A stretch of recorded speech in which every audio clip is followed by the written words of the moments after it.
Good morning friends. आज में हमारा इंग्लिश में टॉपिक है जेंडर। जेंडर जेंडर का मतलब लिंग। जेंडर किसे कहते हैं, वो कितने प्रकार के होते हैं, आज हम इसके विषय में अध्ययन करेंगे। जेंडर 4 प्रकार के होते हैं। लिंग लिंग मतलब जिससे हमें जात का बोध हो, जैसे स्त्रीलिंग, पुल्लिंग या कॉमन जेंडर या उभयलिंग, नपुंसकलिंग। ये जिससे हमें किसी के लिंग की मतलब जानकारी होती है, उसे जेंडर कहते हैं। और जेंडर अब देखिए 4 प्रकार के होते हैं। पहला है मैस्कुलिन जेंडर, जिसे पुल्लिंग कहते हैं। पुल्लिंग कहते हैं मैस्कुलिन जेंडर यानी कि पुल्लिंग जेंडर, पुरुष लिंग।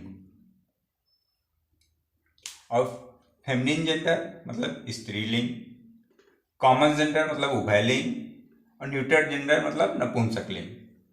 अब जैसे देखते हैं उदाहरण के तौर पर बॉय। बॉय क्या है? पुल्लिंग है। जिससे पुरुष वर्ग में पुरुष वर्ग का बोध हो, उसे पुल्लिंग कहते हैं। जैसे बॉय पुरुषों के लड़कों के लिए लगता है और गर्ल्स लड़कियों के लिए लगता है, तो गर्ल्स फेमिनिन जेंडर हो गया। और boys masculine gender, man masculine gender, women feminine gender. Father मतलब पुरुषों, फादर तो एक पुरुष ही होगा, तो इसलिए फादर मैस्कुलिन जेंडर। मदर एक औरत होगी, इसलिए मैस्कुलिन जेंडर। वुल्फ का काउ, कॉक का हैन, कॉट का फ्लाई और डॉग का विच। ये पुल्लिंग जेंडर हो गए, ये स्त्रीलिंग हो गए।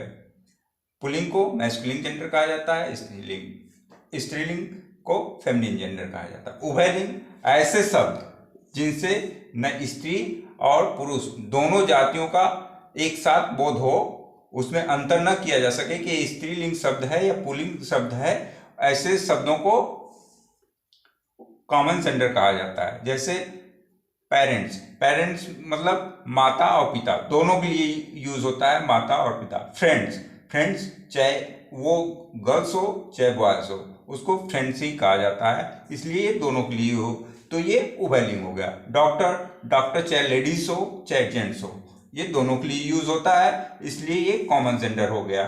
टीचर चाहे वो लेडीज हो या जेंट्स हो, सभी के लिए एक ही शब्द का प्रयोग होता है, टीचर, तो टीचर ये कॉमन जेंडर में हो गया। उसी प्रकार राइटर और बेबी है, बेबी भी दोनों के लिए होता है। छोटे बच्चों को बेबी ही कहा जाता है, चाहे वो लड़की हो या लड़का, तो इसलिए इसको कॉमन जेंडर में लिया गया है। अब नपुंसकलिंग यानी कि न्यूटर जेंडर, न्यूटर जेंडर उन चीजों को कहा जाता है जो निर्जीव होते हैं, या छोटे छोटे जीवों के लिए भी ये कभी कभी प्रयोग होता है। इसलिए ऐसे शब्दों को जिनमें जो सजीव नहीं होते, जो निर्जीव होते हैं, या फिर छोटे मोटे कीड़े मकोड़ों को न्यूटर जेंडर के अंदर रखा जाता है। जैसे पेन एक निर्जीव वस्तु है, तो ये न्यूटर जेंडर के अंतर्गत आएगी। बुक निर्जीव है, स्कूल भी निर्जीव है, बेंच और गार्डन ये सब निर्जीव है, इसलिए ये न्यूटर जेंडर के अंतर्गत आएंगी। अब इनकी हम परिभाषा देख लेते हैं। मैस्कुलिन जेंडर, मैस्कुलिन जेंडर की परिभाषा क्या है? All word for male are called masculine gender. वो सभी वर्ड शब्द, वे सभी शब्द जो पुरुषों के लिए पुल्लिंग के लिए यूज किए जाते हैं, वो मैस्कुलिन जेंडर होते हैं, मैस्कुलिन जेंडर होते हैं। और फीमेल फेमिनिन जेंडर में क्या होता है? स्त्रीलिंग में all words for female are called feminine gender. वे सभी शब्द जो फीमेल के लिए यूज होते हैं, वे मैस्कुलिन जेंडर फेमिनिन जेंडर के अंतर्गत आते हैं। फीमेल के लिए जो शब्द यूज होंगे वो फेमिनिन जेंडर के अंतर्गत आएंगे, और मेल के लिए जो होते हैं वो मैस्कुलिन जेंडर के लिए आते हैं। अब हम देखते हैं ये उभयलिंग।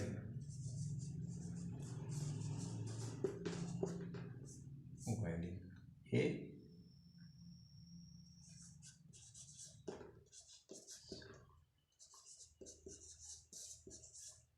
ये नपुंसकलिंग है। A noun that can refer to both male and female is said to be of the common noun. Of the common noun. Neuter gender, a noun that refer to non-living things is said to be of the neuter gender. वह noun जो pulling और स्त्रीलिंग दोनों का बोध कराता हो उसे कॉमन जेंडर कहते हैं, और वह जेंडर जो नॉन लिविंग थिंग का बोध कराता हो उसे हम न्यूटर जेंडर के अंतर्गत रहते हैं।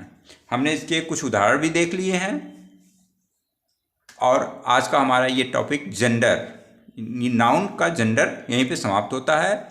प्लीज़ आप लोग इस चैनल को लाइक, सब्सक्राइब और शेयर करें।